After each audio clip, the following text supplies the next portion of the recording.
हाँ तो दोस्तों यहाँ पे आईटीसी के क्वार्टरली नंबर्स आ चुके हैं, तो उसी के बारे में हम इस वीडियो में बात करेंगे और जानेंगे कि आपको आईटीसी के अंदर इन्वेस्टमेंट करना चाहिए या नहीं। तो चलिए शुरू करते हैं।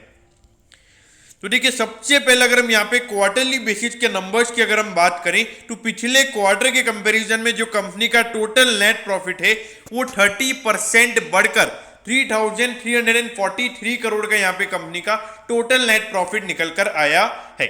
और अगर रेवेन्यू की बात करें तो टोटल रेवेन्यू यहाँ पे 35% से बढ़कर 14,240 करोड़ का यहाँ पे कंपनी का टोटल रेवेन्यू इस क्वार्टर में निकल कर आया है।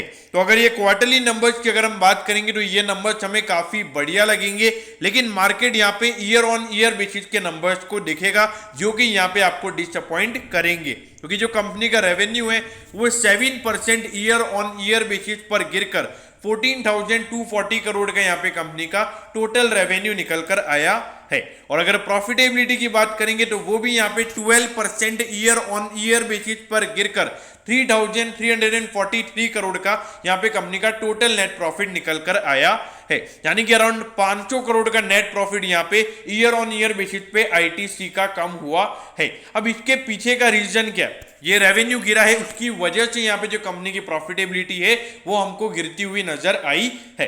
अब रेवेन्यू यहाँ पे कंपनी का कहां पर गिरा है इसके बारे में बात करते हैं। तो देखिए, कंपनी का पिछले साल जो सिगरेट के बिजनेस यानी कि जो कंपनी ने सिगरेट बेची थी वो अराउंड 6,500 करोड़ की बेची थी, और इस बार ये नंबर निकल कर आया है 5,800 करोड़ के ऊपर, यानी कि अराउंड 700 करोड़, यानी कि 10% से जो सिगरेट की सेल्स है वो यहाँ पे कंपनी की कम हुई है, जिसकी वजह से यहाँ पे जो कंपनी का रेवेन्यू है, देखिए दोस्तों आपको पता होना चाहिए कि आईटीसी को 40% रेवेन्यू सिगरेट से मिलता है, यानी कि अगर आईटीसी को 100 रुपए का रेवेन्यू मिल रहा है तो उसमें से 40 रुपीज सिगरेट कॉन्ट्रीब्यूट करता है। तो अगर वहां पे 10% का अगर वहां पे हमको डिक्लाइन देखने को मिलेगा सेल्स के अंदर, तो सीधी सी बात है कि वहां पे जो कंपनी का रेवेन्यू है वो हमको गिरता हुआ नजर आएगा, और मेन प्रॉफिटेबिलिटी भी आईटीसी की उसके अंदर ही है। तो सीधी सी बात है वहां पे कंपनी की प्रॉफिटेबिलिटी भी हमको गिरती हुई नजर आएगी। अब ये देखिए 2,61,000 करोड़ का इस कंपनी का मार्केट कैप है। अगर आप देखोगे 5.06% का इस कंपनी का डिविडेंड यील्ड है, इसकी वजह से ये स्टॉक ज्यादा परफॉर्म नहीं कर पाता है। अगर देखा जाए वैल्यूएशन पॉइंट ऑफ व्यू से तो आप सभी को पता है कि आईटीसी का स्टॉक एकदम अच्छे से वैल्यूड है, लेकिन यहाँ पर एक इशू वो ये है कि इनका जो एफएमसीजी बिजनेस है वहां पे लगातार ऑपरेटिंग मार्जिन परसेंटेज नहीं बढ़ रहे हैं। जब तक वो मार्जिन परसेंटेज वहां पर अच्छे से नहीं बढ़ेगा, आईटीसी का शेयर आपको जो 300 350 रुपए आपको यूट्यूब चैनल पे दिखाते हैं वो यहाँ पर नहीं दिखता हुआ नजर आएगा। अब ये देखिए, अगर हम ग्रोथ की बात करें तो पिछले 3 साल से तो यहाँ पे लगातार रेवेन्यू बढ़ रहा था, और पिछले साल यहाँ पे थोड़ा रेवेन्यू कांस्टेंट हो गया, ज्यादा नहीं बढ़ा था। उसके पीछे का रीजन ये है कि जो आईटीसी के होटल का बिजनेस है वो पूरे साल थोड़ा बंद पड़ा हुआ था, उसकी वजह से यहाँ पे ये रेवेन्यू हमको कम होता हुआ नजर आया था, और उसकी वजह से यहाँ पे पिछले साल आईटीसी की प्रॉफिटेबिलिटी कम हुई थी। लेकिन अभी जो नंबर है वो ईयर ऑन ईयर बेसिस पे यहाँ पे कम होता हुआ नजर आ रहा है, जो मेरे ख्याल से मार्केट नेगेटिव वे में ले सकता है।